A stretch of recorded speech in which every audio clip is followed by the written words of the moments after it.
CITU ఆధ్వర్యంలో తుళ్లూరు మండలంలోని అంగన్వాడీ కార్యకర్తలు ఎంపీడీఓ ఆఫీస్ వద్ద శనివారం నిరసన తెలిపారు. ప్రతి నెల 1వ తేదీన ప్రభుత్వం ఇస్తున్న పెన్షన్ల పంపిణీ కార్యక్రమం నుండి అంగన్వాడీ కార్యకర్తలను మినహాయించాలని కోరారు.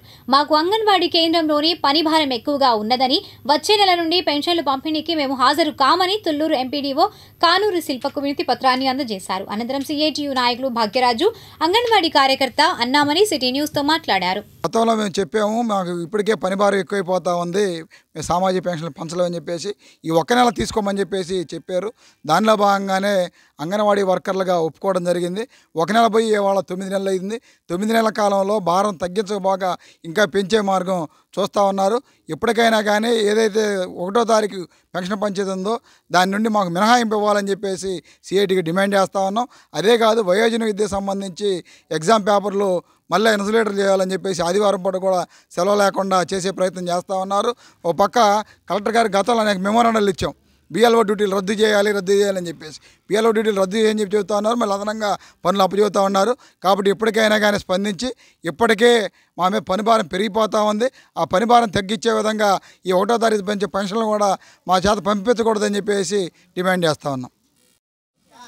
అంగన్వాడీ కార్యకర్తమైన మేము ఫస్ట్లో వాలంటీర్లు లేరు, తర్వాత తీసుకుంటాము.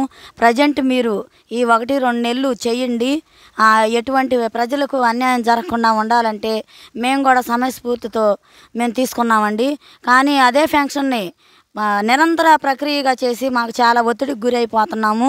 అదే 1వ తారీఖున మా అంగన్వాడీకి సంబంధించినటువంటి కార్యక్రమాల పనులు చాలా ఉంటాయి. బరువులు తీసుకోవటము, టీహెచ్ఆర్ ఇవ్వటము, కొత్త నమోదులు ఉంటాయి. మేము వెళ్ళి రేషన్ షాప్కి వెళ్ళి రేషన్ తెచ్చుకోవాలి. ఇవన్నీ కూడా 1వ తారీఖు నుంచే కార్యక్రమం జరుగుతూ ఉండాలి మా అంగన్వాడీ కేంద్రాల్లో కూడా.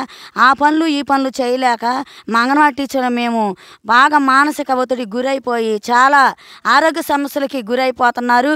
అదేవిధంగా మాకు కొంతమందికి కొన్ని ఆరోగ్య సమస్యలు ఉన్నా కానీ వాళ్ళకు కూడా కనీసం మినహాయింపు లేదు. భర్త హాస్పిటల్లో ఉన్నా కానీ ఆ భార్యని ఇక్కడ అంగన్వాడీ టీచర్ని మీరు పెన్షన్ పంచాల్సిందే అని చెప్పి కూడా మమ్మల్ని ఒత్తిడి చేయటం కూడా జరుగుతుంది. కానీ ఇప్పుడు వరకు కూడా మేము ఇంకా ఈ నెలకు అయిపోద్ది అని చేస్తూనే వచ్చాము. కానీ మమ్మల్ని కూడా అధికారులు మమ్మల్ని మా పని భారాన్ని కూడా మీరు తెలుసుకొని మేమేమేం చేస్తున్నాం అన్నీ కూడా తెలుసుకొని మా ఈ పెన్షన్ విధానాన్ని తగ్గించవలసిందిగా మేము కోరుకొంచున్నాము. కావున కృతజ్ఞతలు తెలియజేస్తున్నాం.